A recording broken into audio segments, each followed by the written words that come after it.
Okay guys, so samahan nyo kami today. Pupunta tayo ngayon sa ALS Marine sa Makati para check out natin kung saan tayo bibili ng outboard engine para sa ating boat.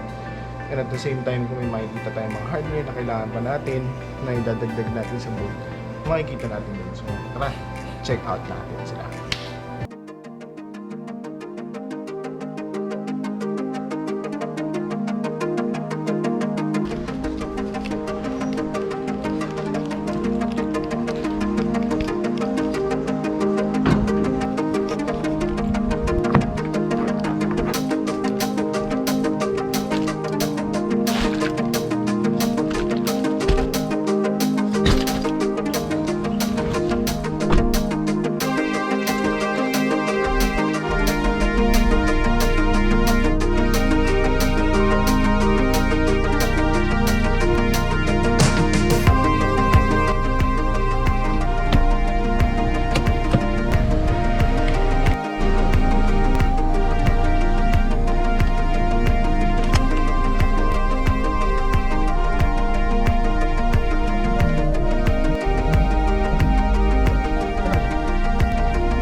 Today, we are purchasing an outboard motor for the boat. We have decided to get a 50 horsepower Yamaha 2-stroke because it is much cheaper but with more power. In the long run, mas prefer din namin to kasi it has a longer lifespan.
At this time, inaayos na lang ang mga papers for the purchase ng ating Yamaha outboard motor.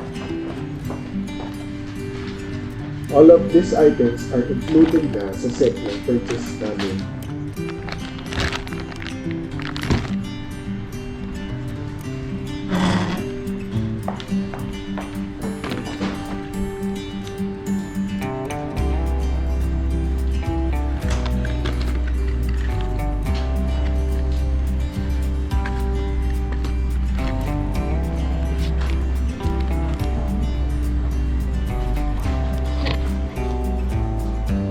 Style na pala ito mga ito.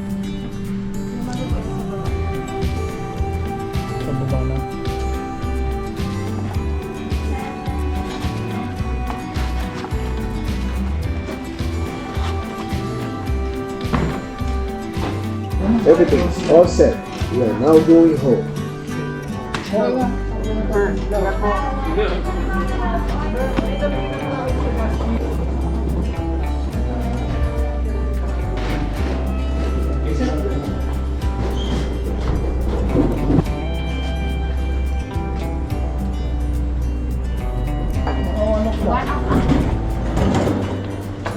Nasaan ba yung ano yung nasa ano?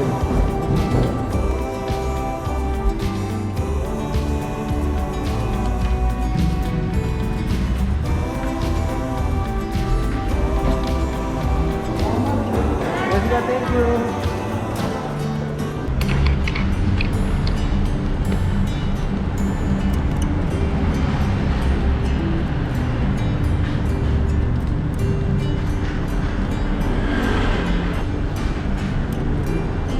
Okay.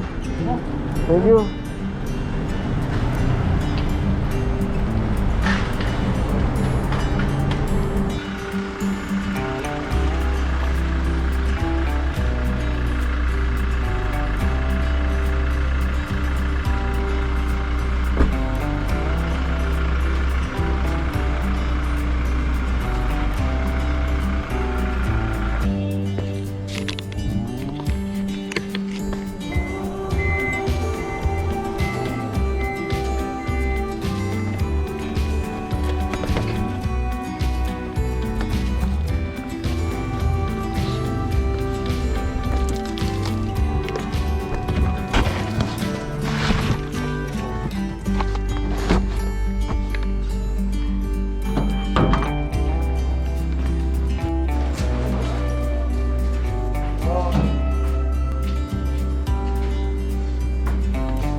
Okay guys, so that's it.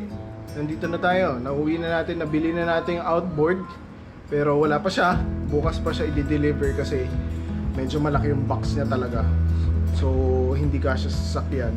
So kailangan pa naming mag-book ng mga courier para lang deliver siya dito bukas. Okay, so ngayon dala na natin yung steering system, dala na natin yung mga cable, dala natin yung mga steering wheel, and susukatan na natin siya, tapos i-install na natin. Ang next video, i-install na natin yung outboard. Okay? So, again, subscribe para ma-check out yung mga next natin mga videos. So, eventually, dadali na natin siya sa tubig or sa dagat. Okay? See you!